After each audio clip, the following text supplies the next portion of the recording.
뉴스 속 경제 이슈는 더 쉽고 깊게, 최신 고용 동향은 더 빠르게 전해드리는 고용브리핑 365 시간입니다.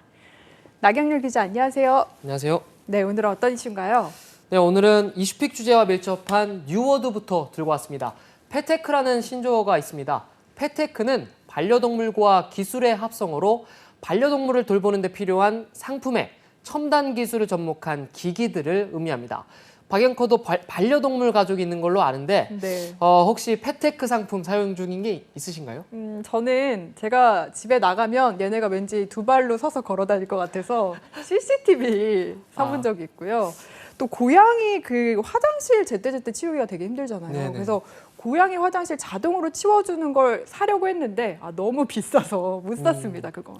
네, 그렇습니다. 그렇게 외출한 주인이 펫시터 로봇을 통해서 집에 남겨진 반려동물과 영상통화를 하고 혼자 남은 동물이 외롭지 않도록 자율주행도 하고 음악도 틀 수 있는 상품들 최근 부쩍 많아졌습니다. 또 집 밖에서 스마트폰으로 사료를 줄 수 있는 급식기는 기본이고요. 건강관리용 웨어러블 기기도 등장했습니다. 반려동물의 음성을 분석해서 연동된 스마트폰 앱을 통해 감정 상태를 알려주고 신체 상태와 활동을 기록하는 맞춤형 기기가 등장해서 더욱 효과적으로 보살필 수 있게 됐습니다. 패테크 산업은 과연 어디까지 발전하게 될까요? 이슈픽에서 짚어보겠습니다. 네, 저는 패테크 상품 정말 나왔으면 싶은 게 개랑 고양이랑 대화하고 싶잖아요. 얘가 도대체 뭔 생각을 할까? 이런 기기들이 나오면 참 좋을 것 같아요. 네, 그런 마음 때문일까요? 요즘 발전을 굉장히 빠르게 하고 있는데 네. 패테크도 발전해서 기존의 반려동물 장난감의 형태에도 변화가 많이 생겼습니다.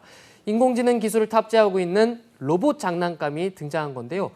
쌍방향 상호작용이 가능해서 반려동물의 반응에 따라 다양한 놀이를 할 수 있는 겁니다.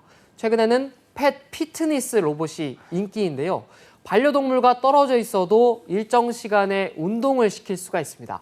이 로봇은 반려인이 설정한 시간대에 따라서 움직이면서 동물에게 간식을 제공해 운동을 시킬 수 있게 하는 겁니다. 네, 저도 이거 봤는데 저도 운동을 안 하는데 동물들은 전용 PT쌤이 있는 거네요. 정말 발전이 놀랍다라는 생각이 드는데 이렇게까지 기술이 눈에 띄게 발전한 이유는 어디에 있다고 보십니까? 일단 반려동물 인구가 굉장히 많아졌습니다. 반려동물 1000만 시대. 우리나라 4가구 가운데 1가구꼴로 반려동물을 기르고 있습니다. KB 경영연구소의 2021년 한국 반려동물 보고서를 보면요. 반려동물 4마리 중 1마리는 날마다 평균 6시간 정도 혼자 남겨지는 걸로 조사됐습니다. 1인 가구의 경우 혼자 있는 시간이 평균 7시간 20분 정도로 길었고요. 그나마 코로나19에 따라 재택근무 확대로 2018년에 84.3%, 6시간 3분보다 다소 줄었다고는 하는데요. 그래서 반려인들은 외출할 때 TV나 불을 켜놓거나 자동급식기 등 패테크 제품을 설치해두게 되게 됐습니다. 네, 나가서 열심히 일을 해야 또 이 반려동물 가족들을 모시고 살 수 있잖아요. 네. 그래서 그렇긴 한데 그래도 집에 나갔다 돌아오면은 혼자 이러고 있으면 되게 안쓰럽고 하더라고요. 그렇죠. 그 반려가구 중에 패테크 기기를 이용 중인 가구가 무려 64.1%나 됐는데 어떤 패테크 기기를 이용하고 있나 봤더니 역시나 먹거리를 챙겨주는 자동 급식기와 급수기가 1등이었고요. 모니터링 CCTV, 반려동물 장난감, 건강 운동량 추적기가 그 뒤를 이었습니다. 출근할 때마다 초롱초롱한 눈으로 내 고양이가 또 강아지가 쳐다보면 차마 발길이 떨어지지 않을 것 같은데요. 패테크 기기 덕분에 주인은 좀 더 홀가분한 마음으로 일을 하고 아이들은 주인 없는 시간도 잘 먹고 즐겁게 보낼 수 있게 되는 거죠. 네, 반려동물을 가족으로 생각하는 사람들이 많아지다 보니까 그만큼 더 잘 챙겨주고 싶은 걸 텐데 그런 만큼 패테크 시장의 성장 가능성은 정말 무한하다고 볼 수 있을까요? 네, 정말 말씀하신 대로 무한하다고 볼 수 있을 것 같습니다. 패테크 산업은 반려동물 관련 시장은 물론이고요. 첨단 기술 업종 중에서도 성장 그래프가 가장 가파른 분야로 꼽힙니다.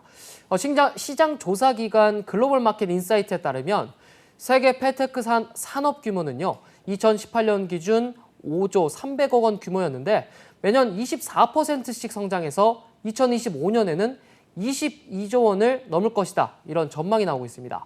사물인터넷과 인공지능과 빅데이터 등의 기술이 적극적으로 적용이 되면서 첨단 제품이 계속 쏟아져 나오고 있기 때문입니다. 게다가 최근에는 단순 제품을 넘어서 플랫폼 사업으로 영역을 확장하고 있습니다. 저희가 지금까지 이야기한 건 주로 반려동물을 키우는 사람들한테 필요한 제품이었잖아요. 플랫폼 사업이라고 하면 어떤 건가요? 네, 플랫폼 사업이라고 하면은 이제 돌봄 서비스나 산책 도우미, 수의사 상담 등 반려동물과 관련된 서비스 제공 업체를 하나로 연결시켜주는 모바일 앱이나 소프트웨어 기반 플랫폼을 예로 들 수가 있습니다. 이런 패테크 시장은 1인 가구 그리고 2인 가구의 반려동물 양육 증가, 펫케어 시장의 지속적 성장에 따라서 수요가 증가할 것으로 예상됩니다. 네, 특히나 코로나19 여파로 오히려 반려가족 인구는 더 늘었고 함께 보내는 시간도 많아졌잖아요. 그런 만큼 불황은 없다고 볼 수 있겠네요. 네, 그렇습니다. 실제로 전 세계 펫테크 시장에서 가장 큰 비율을 차지하고 있는 미국의 반려동물 지출 규모는 2005년에 360억 달러에서 작년에 990억 달러로 2배 가까이가 늘었는데요. 심지어 글로벌 금융위기 이후에도 줄지 않고 연평균 5.4% 성장한 그런 시장입니다. 신종 코로나 바이러스로 인해서 실물 경기가 침체된 상황에서도 펫 산업이 계속 성장할 거라고 예상하는 이유입니다. 네, 그런데 제가 앞서서 고양이 화장실 때도 이야기를 했지만 사실 이렇게 펫테크 상품들이 발달하면 발달할수록 들어가는 돈도 많아질 것 같거든요. 네, 그렇죠. 특히나 첨단 기술이 적용된 제품일수록 가격도 비싸기 마련인데요. 예를 들어서 자동으로 모래를 갈아주고 배설물을 치워주는 전자동 고양이 화장실은요, 가격이 통상 3, 40만 원대고 100만 원이 넘는 제품까지 있습니다. 하지만 수요가 많아지면서 모방 제품까지 생겨날 정도로 인기가 많은데 자식에게 돈 아끼는 부모 없는 것과 마찬가지라고 볼 수 있을 것 같습니다. 네, 뭐 펫테크 상품도 있는데 사실 반려동물 키우다 보면은 뭐 사료비 들죠, 간식비 들죠, 병원비 들죠. 이거 다 고려해 보니까 정말 허리가 필 것 같습니다. 네, 그렇습니다. 좀 많이 들긴 하는데 한 조사 결과를 보면요. KB금융연구소 조사를 보시겠습니다. 반려동물을 키우는 가정의 한 달 평균 양육비가 14만 원입니다. 반려견의 경우에 한 달에 13만 원이, 그리고 반려묘는 한 달에 10만 원 정도가 든다고 합니다. 양육비를 살펴보면 3분의 1이 사료 구매에 쓰이고 간식비와 용변 패드 등의 용품 구매, 미용비가 그 뒤를 이었습니다.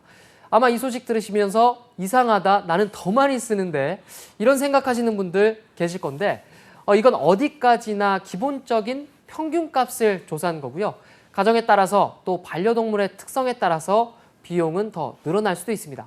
특히 동물병원 진료비가 만만치가 않습니다. 지난 2년간 반려동물을 키우는 가구가 평균 47만 원을 지출했다고 합니다. 반려동물의 일상에도 최첨단 기술이 스며들고 있는데요. 그래도 가장 반려동물이 기다리는 건 주인의 손길이 아닐까요? 오늘도 나경렬 기자와 함께했습니다. 고맙습니다. 고맙습니다. 지금까지 고용브리핑 365였습니다.